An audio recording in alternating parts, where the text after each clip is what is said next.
tahu tak, ada satu teknik pelik tapi simple dalam dunia pertanian, mereka panggil fruit molting.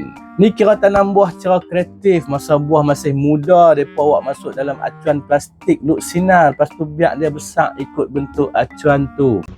Pistachio. Macam-macam bentuk mereka buat sampai jadi bentuk kotak. Ada hati pun ada, bintang, malah ada yang buat macam muka Buddha pun ada. Proses dia simple je, tapi kena sabar lah. Masa buah masih muda, kecil, mereka pasang acuan elok-elok, kena ada ruang untuk udara dan cahaya masuk. Buah akan besar cantik ikut acuan tu.